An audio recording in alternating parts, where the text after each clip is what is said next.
À Aix-les-Bains et autour du lac du Bourget, Radio Grand Lac. Radio Grand Lac, on est toujours ensemble, c'est Jessica dans votre émission Tendance Déco sur radiograndlac.com. Alors je vous rappelle qu'on se retrouvera très prochainement sur le 92.1. On a vraiment hâte de vous retrouver sur la fréquence. En attendant, vous pouvez nous écouter sur radiograndlac.com. N'hésitez pas également à visiter la page Facebook de Radio Grand Lac, de vous abonner évidemment, de partager puisque ce média est local et que nous sommes hyper contents à chaque fois de vous faire partager notre passion pour cette fameuse Radio Grand Lac. Alors on parlait à l'instant de la décoration éclectique. Qu'est-ce que la décoration éclectique ? Comment on sait qu'on a envie d'une décoration éclectique ? J'expliquais tout simplement que j'avais cette semaine des clients sur un projet dans lequel ils n'arrivaient pas à rentrer, ils n'arrivaient pas à se projeter. Et à force de creuser, de faire de la découverte client, je leur ai tout simplement expliqué que leur décoration n'était pas quelque chose qui rentrait dans un cadre. On n'était pas sur un style industriel, on n'était pas sur une décoration hyper contemporaine, minimaliste, comme ils avaient pu me laisser entendre. Vraiment, ils avaient envie de ça. Et au final, non, je m'apercevais que à force de les écouter, on n'était pas là-dedans. Et on est arrivé à la conclusion qu'on va créer chez eux une décoration éclectique. On a un mélange des styles, on a un mélange des genres, on a un mélange aussi issu des origines des gens et qui va raconter leur histoire. On va évidemment ajouter tout un tas de choses qui vont faire qu'on a une décoration éclectique. Alors la déco éclectique, on est vraiment dans un mélange des styles. Comme je disais également, ça ne veut pas dire qu'il faut faire n'importe quoi. On va vraiment travailler en amont ça. Quel mobilier on met, quel accessoire, quelle décoration, quel luminaire, les tissus, tout ce qui va vraiment rentrer en ligne de compte pour qu'on ait un intérieur hyper harmonieux. Alors on a vraiment parlé jusqu'à maintenant de la cohérence des choses. On était arrivé au point des couleurs. Qu'est-ce qu'on met comme couleur ? On peut mixer dans une décoration éclectique des couleurs vives avec des couleurs plus pastel, plus adoucies, plus effacées, histoire de vraiment miser sur les contrastes et faire ressortir les belles pièces, je dirais, puisque c'est ce qu'on a au final dans une déco éclectique. On a des belles pièces. On va partir d'un élément central et on va composer autour. Les murs, on parle souvent, c'est ce que je disais, de couleur au mur. Qu'est-ce qu'on met ? La question souvent qui revient vers moi, c'est j'ai envie de couleur, laquelle et sur quel mur ? Alors, pour le coup, dans une déco éclectique, on va quand même miser sur les murs de couleur pâle, déclinaison beige, déclinaison blanche. Et vraiment, on va miser sur tout le reste, les accessoires, tout ce qui va vraiment être mis, va avoir besoin d'être mis en valeur. Les murs pâles, on va vraiment avoir l'impression qu'on a un côté plus moderne dans la pièce, ce qui peut également, encore une fois, contraster avec des pièces baroques, des pièces vraiment art déco, des luminaires un peu rococo. Il y a même des luminaires qui s'appellent les luminaires rococo, quand on a vraiment un intérieur éclectique. On évite de mettre quand même trop de couleurs au mur, on évite vraiment de créer trop de choses différentes. Attention, encore une fois, il ne faut pas qu'on ait l'impression que ce soit le bazar ou que ce soit chaotique, vraiment trop dépareillé. On a également les accessoires. Les accessoires sont, dans une décoration éclectique, les éléments essentiels. On ne surcharge pas la pièce, on limite à quelques belles pièces. C'est ce que je disais, on va avoir vraiment des belles pièces, des pièces phares. Et c'est d'ailleurs quand ma cliente m'a dit « je veux quelques belles pièces dans mon salon, dans ma salle à manger », que du coup ça m'a fait tilt. J'ai dit « mais on part vraiment là-dedans ». Quand je lui ai présenté évidemment la fameuse planche tendance qu'on a appris à faire ensemble il y a 2 semaines je crois, effectivement elle s'est dit c'est vraiment là-dedans qu'on s'oriente. Donc à nouveau j'en profite, je saisis la balle au bon pour vous redire une fois de plus que la planche d'ambiance est essentielle quand on démarre un projet. N'hésitez pas à la faire. Et si vous avez loupé l'émission, n'hésitez pas à aller sur la page YouTube. En podcast, vous entendez les émissions précédentes sur comment créer sa propre planche d'ambiance. Le confort, on ne le laisse pas sur le côté. Quand on va créer une décoration éclectique qui va vraiment être issu, on va dire, de plusieurs styles. Ça ne veut pas dire qu'on fait que du beau. Ça veut dire qu'on va faire du beau et aussi du confortable, bien entendu. On met en avant pour cela tout ce qui est tissu. Alors les tissus d'ameublement, c'est quoi? Ça va être les coussins, les rideaux qui vont habiller les fenêtres, même si on n'a pas de vis-à-vis. Si on veut vraiment garder une impression de cocooning dans son salon, on habille les fenêtres puisque c'est vraiment, comme son mot l'indique, on va habiller la fenêtre, on va habiller le mur et le textile est la pièce finale pour terminer sa décoration au même titre que les luminaires. Les luminaires, justement, dans une décoration éclectique, on peut, alors souvent, on voit qu'on a des luminaires à un style art déco. Ça va être vraiment du lustre avec des suspensions. Pour vous aider à vous projeter, ça peut être un luminaire en cristal, une suspension en cristal ou en laiton. Vraiment, la pièce maîtresse, ça peut être le luminaire, évidemment. On peut aussi avoir beaucoup de choses ethniques. Ça veut dire des cadres qui proviennent de pays africains, de pays asiatiques. Ça peut être aussi amérindien. Alors c'est la grande tendance. Alors moi je suis fan à 1000% de tout ce qui est d'origine ethnique amérindien. Vraiment ça raconte une histoire. On sent dans les pièces vraiment l'histoire qui est racontée dans ces pièces. Et c'est aussi ça la magie de la décoration d'intérieur. C'est de pouvoir se dire derrière il y a une histoire. Et même si elle n'est pas exposée aux yeux de tout le monde, qu'elle n'est pas expliquée, c'est finalement une décoration d'intérieur, une œuvre d'art. Chacun en fait sa propre vision et se raconte sa propre histoire à travers sa perception. Alors je m'égare évidemment comme d'habitude, mais c'est pas grave, c'est vraiment pour vous expliquer que on peut avoir des objets qui proviennent vraiment de tous horizons. Ça peut être aussi tout simplement des pays divers européens, mais qui ont une culture différente de la nôtre. Les accessoires, on va aussi essayer de créer un code entre ces accessoires. Pourquoi pas? Si on n'a vraiment pas envie de s'éparpiller, on crée un code. Donc ça peut être un masque d'une certaine forme, ça peut être un cadre d'une certaine forme, d'origine ethnique par exemple africain. On peut aussi retrouver un autre cadre avec des moulures laiton. Simplement, on va essayer de lui garder la même forme pour éviter à nouveau que ce soit trop brouillon. On peut également miser sur des textures qui sont identiques. Alors, dans une décoration éclectique, par exemple, d'origine ethnique amérindienne, on va miser sur tout ce qui est peau de bête. Alors, fausse peau de bête, je précise. On peut imiter de la fourrure, on peut imiter des peaux de cuir, on peut vraiment, sur des coussins, avoir des coussins en fausse fourrure. Voilà, on a vraiment en tête l'origine amérindienne. Leur mode de vie tout simplement qu'on va intégrer dans son intérieur. Évidemment, on va savoir également comment est apparu ce style. Il faut retrouver, alors pour le coup, n'hésitez pas à aller faire vos petites recherches sur le net. Comment je fais pour savoir si j'ai envie d'un style éclectique? Quelles sont les origines? Est-ce que je me retrouve là-dedans? N'hésitez pas à aller chercher sur Google. Souvent, la meilleure façon de savoir, c'est de se poser les bonnes questions, finalement, au lieu de chercher dans les divers magazines et articles Internet. Eh bien, n'hésitez pas à aller directement à l'essentiel. Et puis, si la majorité des réponses est oui, eh bien, j'ai envie de dire, c'est que c'est vraiment une décoration qui vous est propre et qui peut complètement, tout simplement, vous correspondre.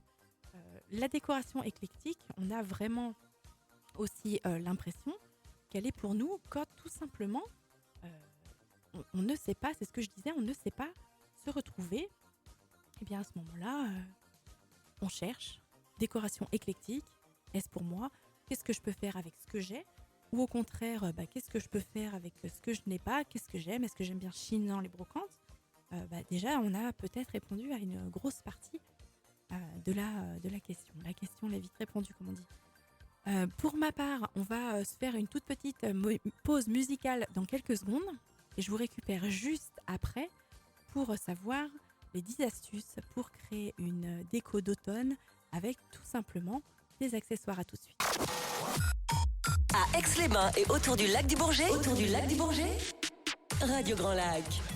Radio Grand Lac. On est toujours ensemble pour ce dernier quart d'heure avant 14h. C'est Jessica et on se retrouve pour votre émission consacrée à la décoration d'intérieur Tendance Déco.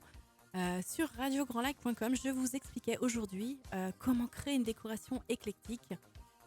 Simplement en 2 mots, juste avant de passer à la dernière partie, une décoration éclectique, tout simplement un mélange des styles, un mélange des origines qu'on va pouvoir créer chez soi quand on ne sait pas vers quelle orientation se tourner. On aime bien de l'industriel, on aime bien du baroque, mais on n'a pas envie que de ça, on ne veut pas se limiter à une seule ambiance. Eh bien, on va travailler une décoration éclectique, on va travailler en amont un mélange des styles, avoir un mélange des genres, mais simplement de façon travaillée pour ne pas que ce soit le brouillon. Voilà, si vous avez envie de retrouver tout ça, n'hésitez pas à chercher encore une fois sur Pinterest, source d'inspiration par excellence, décoration éclectique. Vous allez visualiser ce que c'est et peut-être que vous vous retrouverez là-dedans. Si vous posez des questions et que vous avez l'impression de ne jamais arriver à vous décider, eh bien l'astuce elle est là, elle est que peut-être on n'a pas envie de se mettre dans une seule case. Vous pouvez aussi m'appeler tout simplement ou poser vos questions sur la page Facebook Radio Grand Lac et on vous répondra bien sûr avec grand plaisir en direct le mardi à 13h. Pour terminer ensemble jusqu'à 14h, on va voir évidemment 10 astuces déco pour préparer l'automne. On a vu précédemment dans diverses émissions les grandes vainqueurs, les couleurs qui arrivaient en tête du classement sur les nouvelles tendances de cette future saison. On va voir cette fois comment créer un intérieur cosy avec l'automne qui arrive. On a depuis le début de la semaine des super belles journées, hyper colorées, vraiment avec une saison qui se part de 1000 couleurs. On peut les intégrer dans notre intérieur à condition à nouveau que ce soit harmonieux.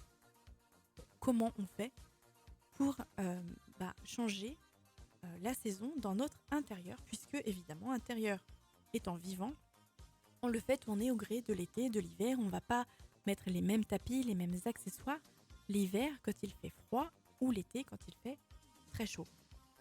La première des choses, j'ai envie de dire, c'est justement les coussins, les housses de coussins. On peut les changer. Si on a des housses de coussins qui ont des matériaux plutôt froids comme des cuirs ou des cotons ou des choses plus légères, eh bien, si on a la chance que nos coussins de salon soient déhoussables, on va tout simplement les changer. On va les enlever, on va les plier pour la prochaine saison, printanière ou estivale. Et puis, on va aller dans des magasins chercher tout simplement des matières qui donnent un intérieur très cosy. Encore une fois, je le répète, on ne va pas... alors, on peut, sur de l'accessoire comme ça, aller dans les boutiques et puis acheter sur du coup de cœur.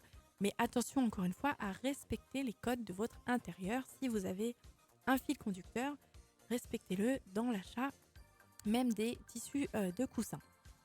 On va se créer un nid 100% douillet avec des fausses fourrures, avec des matières un peu plus épaisses, un peu plus de la laine en bouclette, comme on avait vu il y a quelques temps. C'est hyper tendance, donc tout ce qui est laine, de la bouclette, du velours, des fausses fourrures, voilà, tout ce qui va donner un côté chaleureux et visuellement et à l'aspect, vous pouvez miser sur le changement pour cette première astuce déco d'automne. Les feuilles de pampa. Alors, je ne sais pas si vous visualisez ce que ça peut donner. Je vais vous mettre tout de suite après un exemple de feuilles de pampa dans un intérieur chaleureux. C'est hyper tendance. Si vous en avez ou si vous n'en avez pas d'ailleurs, vous pouvez vous les procurer dans les magasins déco puisqu'on les retrouve un peu partout en ce moment. De par, elles ont le vent en poupe, les fleurs de pampa. Donc n'hésitez pas à aller à garnir votre intérieur avec. Ça donne un effet super cosy, hyper stylé. Chaîne pour arriver aussi à avoir un intérieur cosy, ça passe également par les odeurs. Évidemment, on en parle souvent en home staging. Les odeurs sont importantes quand on rentre dans un bien, qu'il soit à la vente ou non. Quand on rentre dans un intérieur, que ce soit un magasin, une maison, chez des amis, chez la famille, on a aussi le côté olfactif. Et si on sent une bonne odeur d'automne, c'est super sympa parce qu'on rentre chez soi, ça sent bon, les coussins sont chaleureux, on a le petit plaid, on a la cheminée, si on a la chance d'avoir une cheminée. Là, vraiment, on a énormément de clés qui contribuent à se sentir bien chez soi. Alors, les odeurs, ça peut être des bougies, ça peut être aussi des parfums d'ambiance sur des tiges, les bâtonnets en bambou, en bois, tout ce qui va diffuser une odeur, on va dire, chaleureuse.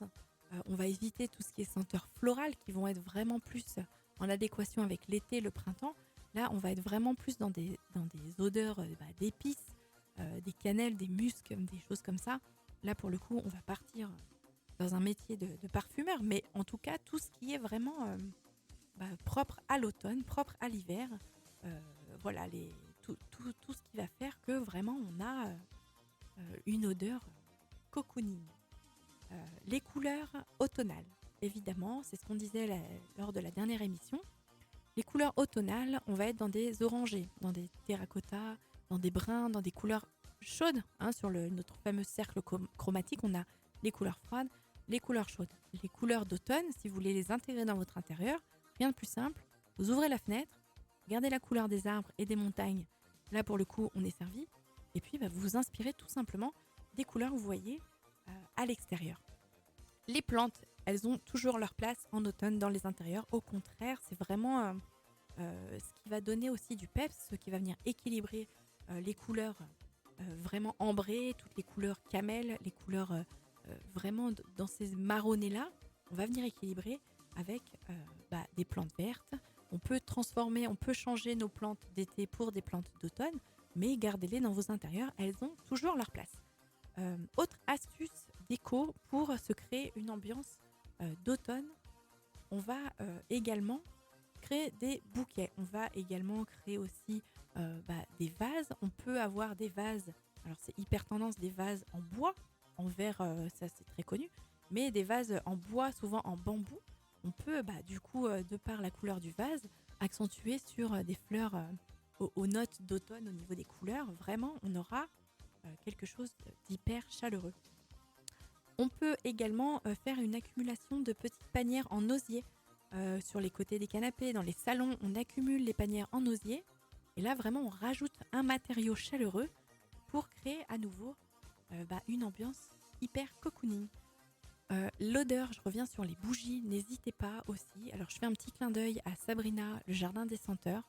N'hésitez pas à découvrir cette boutique sublime à Aix-les-Bains. Vraiment, quand on rentre justement dans la boutique, là pour le coup, vous allez comprendre ce que ça veut dire d'avoir les papilles en éveil. Vraiment, on sent, vraiment c'est tout simplement superbe. Et là, vous allez trouver de quoi orner vos intérieurs. J'espère avoir la chance de la voir très prochainement avec nous en tant qu'invitée, justement pour qu'elle nous fasse découvrir tout ce qui est bougies.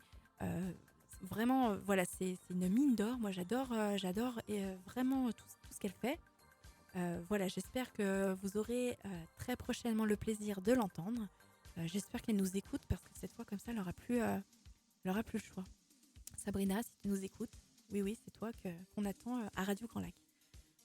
Pour ma part, il nous reste encore quelques minutes. Je voulais voir avec vous aussi comment intégrer. Alors là, pour le coup, on va changer radicalement de registre. On a vu lors de cette émission une décoration éclectique. On a vu quelques astuces pour intégrer les accessoires déco dans son intérieur et pour se parer à l'automne qui arrive. Sur les dernières minutes de l'émission, on va voir comment intégrer une déco noire et blanche, tout simplement. Alors, comment on fait ? On a envie d'avoir une chambre noire et blanche. Là, pour le coup, on va vraiment s'orienter dans quelque chose de moderne ou de rétro. On a vraiment deux choix, je dirais. On a vraiment une balance avec d'un côté noir et blanc ultra moderne, comment on fait, et noir et blanc de l'autre côté, noir et blanc ultra rétro.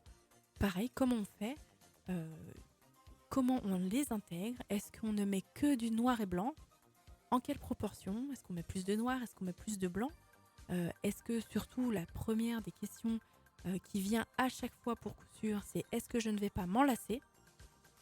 Alors la réponse, j'ai envie de dire, il n'y a pas de suspense, c'est juste avant de vous reprendre dans quelques secondes. La réponse est oui, vous allez vous enlacer, mais c'est valable pour tout, ou pas, je ne sais pas, tout de suite. 92.1, c'est la fréquence de Radio Grand Lac. C'est la fréquence de Radio Grand Lac, on a hâte. En attendant, on se retrouve évidemment sur radiograndlac.com. Toute dernière partie d'émission sur les 2 minutes qui nous restent ensemble. On va voir aujourd'hui, pour terminer, comment créer une déco en noir et blanc. Alors vraiment en 2 mots déjà, le noir et blanc, on a et du côté très moderne et du côté rétro. On a tous en tête cette salle de bain, rétro avec du carreau métro. Alors carreau métro, qu'est-ce que c'est? Un petit format 7 ou 10 de hauteur par 20 de largeur. Carreau métro, lavabo rétro avec vraiment les formes comme on les connaît, mélangeur au niveau de la robinetterie, lavabo sur colonne, baignoire sur pied, sur pattes de lion, ce qu'on appelle les pattes de lion. Vraiment, on a tous du coup en tête cette fameuse salle de bain qui va être rétro grâce à l'association du noir ou du blanc. Dans un registre un peu plus moderne, on va avoir envie de faire sa chambre en noir et blanc. On adore le rendu. Quelles sont les erreurs à ne pas faire? Comment on intègre du noir et blanc? Est-ce qu'on n'a pas peur de s'enlacer? Alors là, la bonne réponse est en théorie non, si vraiment on a envie de ça. Et puis après, au pire, eh bien, si vous vous enlacez, eh bien, on recommence, on refait une autre décoration. Et puis voilà, la décoration d'intérieur, le but étant que ce soit personnalisé. Normalement, vraiment, on ne s'en lasse pas, ou en tout cas pas tout de suite. Alors, la déco noir et blanc est très particulière. On ne va pas dire que ce soit la plus chaleureuse qui existe.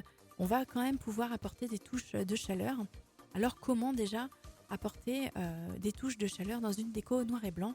Eh bien, on peut apporter des matériaux chaleureux comme le bois. Et ce bois va être un bois très clair ou un bois noyer, ou bien alors un bois tout simplement teinté en gris, en noir ou en blanc. Ça peut être des lacs qui vont venir teinter le bois. La règle la plus importante, c'est, comme je le disais il y a quelques instants, de savoir les équilibrer.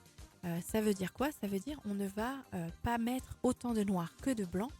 On va miser sur la majorité de blanc et puis venir accessoiriser avec le noir, avec des décorations murales. Ça peut être des cadres avec des encadrements noirs, ça peut être des suspensions en luminaire, ça peut être vraiment des coussins, ça peut être des tapis.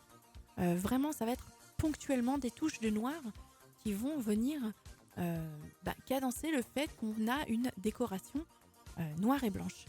Le blanc en majorité sur les murs, sur le plafond. Au niveau du sol, pourquoi pas.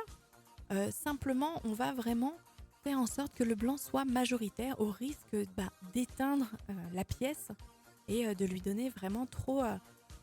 de donner une part trop importante au noir dans une déco noire et blanche. On va également miser sur les matières. On va faire des mix des contrastes de brillant, de mat, de laquée brillante et de laquée mat. Et puis on peut surtout aussi miser sur tout ce qui est aspect géométrique.